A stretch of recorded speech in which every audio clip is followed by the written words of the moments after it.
Hello बच्चों, कैसे हो आप सब। आप सभी का एक बार फिर से स्वागत है हमारे इस यूट्यूब चैनल में। बच्चों यहाँ पर आप स्क्रीन पे देख सकते हो जो हम आपके लिए एक टॉपिक लेके आए हैं जिसका नाम है विटामिन। बच्चों यहाँ से आपके जो एग्ज़ाम है जैसे कि यूपी सीनेट, तो जो अभी आपका 2025 में होने वाला है, तो इसमें हर साल आपको जो है 2 से 3 क्वेश्चन इस टॉपिक से मिल जाता है विटामिन से। तो ये काफ़ी ही ज़्यादा इंपॉर्टेंट है आपके एग्ज़ाम के लिए।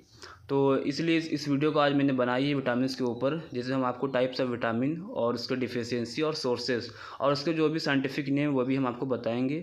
अब अगर आप इतना कर लेते हो इस वीडियो से तो आपको 2 से 3 क्वेश्चन आपको एग्ज़ाम में देखने को मिलेगा और आप उसको सही करके आएंगे।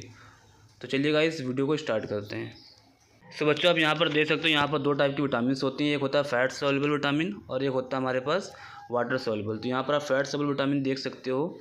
एक होता है हमारा vitamin A, vitamin D, vitamin E और विटामिन के। ये जो 4 टाइप के विटामिन है हमारे पास, ये होते हैं फैट सॉल्युबल। ठीक है, ये हमारे होते हैं फैट सॉल्युबल विटामिन। तो यहाँ पर आप इसको किस तरह से याद कर सकते हैं, हम आपको निमोनिक से बता देते हैं। तो बच्चे यहाँ पर आप देख सकते हो, इसको आप याद कर सकते हो कीड़ा। ठीक है, कीड़ा के नाम से आप इसको याद कर सकते हो। विटामिन के, विटामिन ई, विटामिन डी और विटामिन ए, ये जो 4 टाइप के विटामिन होते हैं इनको हम फैट सॉल्युबल विटामिन कहते हैं क्योंकि ये फैट में सॉल्युबल होते हैं। तो दोस्तों आप यहाँ पर आएंगे तो यहाँ पर आप देखेंगे वाटर सॉल्युबल विटामिन। तो यहाँ पर जो दूसरा टाइप के विटामिन है वाटर सॉल्युबल विटामिन होते हैं। यहाँ पर आपको जो है वाटर सॉल्युबल आपको vitamin C, vitamin B, vitamin C और विटामिन बी जो होते हैं हमारे वाटर सॉल्युबल विटामिन होते हैं। उसके बाद यहाँ पर आप देखिएगा विटामिन बी में कुछ टाइप्स होते हैं, वो आप यहाँ पर देख सकते हैं। जैसे कि vitamin B1, B2, B3, B5, B6, B7, B9 और B12। आप यहाँ से B12 भी देख सकते हो। ठीक है, यहाँ पर विटामिन B12 भी हमारा होता है। तो यहाँ पर बच्चों आपको विटामिन सी और विटामिन बी ये हमारे वाटर सॉल्युबल होते हैं, और जो हमारा विटामिन के, विटामिन ई, विटामिन डी और विटामिन ए ये हमारे फैट सॉल्युबल विटामिन होते हैं।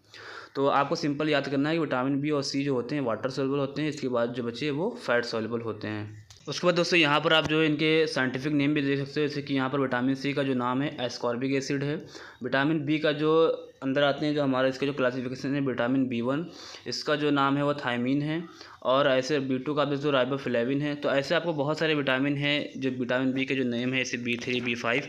तो सबके साइंटिफिक नेम भी आप जो है एक बार देख लीजिएगा, जिसमें ज़्यादा इंपॉर्टेंट B1 है, B2 है और B12 है। जैसे कि कोबालामाइन आप यहाँ पर देख सकते हो कि ये भी ज़्यादा है, इसका भी साइंटिफिक नेम आप याद कर सकते हो। तो आपको क्या करना है, सबके एक बार साइंटिफिक नेम भी देख लेने हैं और सबका क्लासिफिकेशन भी आपको देख लेना है। तो इसके बाद बच्चों आप यहाँ पर देख सकते हो डिफिशियंसीज़। तो आप यहाँ पर देख सकते हो विटामिन ए की डिफिशियंसी की वजह से जो कौन सी डिजीज़ होती है वो नाइट ब्लाइंडनेस हो जाता है और आइज़ जो होती हैं वो ड्राइज हो जाती हैं।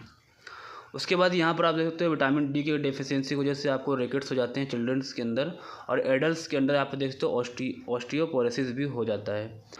उसके बाद बच्चों आप यहाँ पर विटामिन ई की डिफिशियंसी से जो क्या क्या होता है, यहाँ पर आपको पेरिफेरल न्यूरोपैथी और जैसे कि इम्यून सिस्टम में इम्पेयरमेंट देखने को मिलता है आपको। ठीक है, इम्यून सिस्टम में आपको इम्पेयरमेंट देखने को भी मिलता है। विटामिन के की डिफिशियंसी ज़्यादा इंपॉर्टेंट है, आपको इसमें ये भी याद कर लेना है। इसकी वजह से आपको जो डिजीज़ होती है वो होता है इंक्रीज ब्लीडिंग, आपको ब्लीडिंग इंक्रीज़ हो जाती है और हेमरेज देखने को मिलता है न्यूबॉर्न के अंदर। ठीक है, हेमरेज डिजीज़ जो होती है आपको न्यूबॉर्न बच्चे में देखने को मिल जाती है। उसके बाद यहाँ पर आप देख सकते हो कि आपको वाटर सॉल्युबल विटामिन की कमी से क्या क्या आपको डिफिशियंसी होती हैं। तो यहाँ पर आप देख सकते हो कि विटामिन सी, जिसका नाम एक और नाम है एस्कॉर्बिक एसिड, जिसकी कमी से आपको हो जाता है स्कर्वी। तो आपको ये भी एक इम्पॉर्टेंट है, आपको ये वाला भी याद कर लेना है। उसके बाद विटामिन बी में आते हैं तो इसमें B1 ज़्यादा इंपॉर्टेंट है, जिसका डिफिशियंसी की वजह से आपको हो जाता है बेरी। ठीक है, आपको ये भी ज़्यादा इंपॉर्टेंट है। विटामिन सी और विटामिन 2 के अंदर विटामिन B1 आपको याद होना चाहिए। उसके बाद बच्चों आप यहाँ पे विटामिन B2 में देख सकते हो इसकी कमी से क्या होता है। ठीक है, रिबोफ्लेविनोसिस। और उसके बाद आप यहाँ पर देख सकते हो विटामिन B3 की डिफिशियंसी आपको प्लेगरा हो जाता है। विटामिन B5 आप देख सकते हो, इसकी कमी से आपको जो है बर्निंग फीट सिंड्रोम हो जाता है। उसके बाद आप यहाँ पर देख सकते हो विटामिन B6, इसकी कमी की वजह से आपको एनीमिया आपको देखने को मिलता है। विटामिन B7 यहाँ पर आप देख सकते हो, इसकी कमी की वजह से आपको मिलता है रैशेज, स्किन के अंदर आपको रैशेज देखने को मिलते हैं। ठीक है, और आपके जो हेयर हैं वो थिन हो जाते हैं और आपको स्किन पे रैशेज देखने को मिल जाते हैं। उसके बाद विटामिन B9 में आप देखोगे तो आपको एनीमिया, ठीक है, और न्यूरल ट्यूब डिफेक्ट हो जाता है इन प्रेगनेंसी के अंदर। जब भी प्रेगनेंसी होती है तो उसके अंदर आपको न्यूरल ट्यूब डिफेक्ट देखने को मिलता है, ठीक है। और आपको एनीमिया भी देखने को मिलेगा विटामिन B9 की कमी की वजह से। और विटामिन B12 भी यहाँ पर काफ़ी इम्पोर्टेंट है, तो आप इसको भी, ठीक है, देख लीजिएगा, ये भी इम्पोर्टेंट है।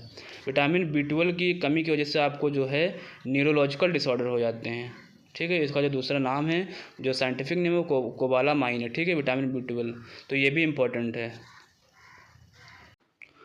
तो बच्चों यहाँ पर आपको कौन कौन से जो है डिजीज़ याद रखनी है डिफिशियंसी, वो ये है, आपको विटामिन B6 याद रखना है, विटामिन B12 ज़्यादातर याद रखना है। उसके बाद आपको जो है B1 और यहाँ पर आप विटामिन C के बारे में भी क्या क्या डिफिशियंसीज़ होती हैं ये सब आपको पढ़ लेना है। उसके बाद बच्चों आप यहाँ पर इनके सोर्स भी देख सकते हो, कहाँ कहाँ से हम विटामिन A और vitamin D, vitamin E, vitamin K, जो सभी टाइप के विटामिन से वो कहाँ कहाँ से हम ले सकते हैं, क्या सोर्स है इनका। ये इतना इंपॉर्टेंट नहीं है, फिर भी आप इसको एक बार चार्ट ये देख लीजिएगा। जैसे कि विटामिन A जो है हमारा, वो आप देख सकते हो कैरेट से, स्वीट पोटैटो से ले सकते हैं। विटामिन D हम जो है सनलाइट से लेते हैं, ये आपको पता ही है। उसके बाद विटामिन E आप देख सकते हो नट्स, सीड और वेजिटेबल्स ऑयल से भी ले सकते हैं। विटामिन K जो है हमारा, वो लीफी ग्रीन वेजिटेबल्स, ठीक है, ब्रोकली से ले सकते हैं। तो यहाँ पर आप देख सकते हो ये सब किस तरह से पूरा चार्ट आपको मिल जाएगा टेलीग्राम पे। विटामिन C जो है आपको सिट्रस फ्रूट से मिलता है, जैसे ऑरेंज, लेमन से विटामिन C मिल जाता है, ठीक है। विटामिन B1 जो है आपको फिश से मिलता है, पॉक से मिलता है। और B2 भी आप देख सकते हो, ये डेली प्रोडक्ट से मिलता है आपको B2। उसके बाद बच्चों आप यहाँ पर दूसरा भी चार्ट देख सकते हो, जिसमें मैंने सारे विटामिन को कवर किया है, इनका सोर्स क्या क्या है। तो आप यहाँ पे एक बार इसको पढ़ लीजिएगा, ठीक है। अब ये इतना इंपॉर्टेंट नहीं है, सोर्स जो है इतना इंपॉर्टेंट आपके लिए नहीं है, बट आपको डिफिशियंसी, उनके कॉमन नेम और टाइप्स ऑफ विटामिन, ये ज़्यादा इम्पॉर्टेंट है आपके एग्ज़ाम के लिए, ठीक है।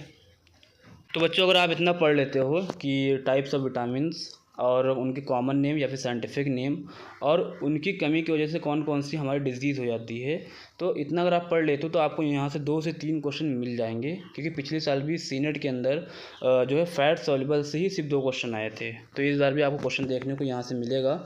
और इतना ये कोई टफ नहीं है, आप सिंपल इसको आप देख सकते हो। तो बच्चों वीडियो कैसी रही आप कमेंट में बताइएगा, हेल्पफुल थी या नहीं थी। ओके बच्चों, बाय, ऑल द बेस्ट।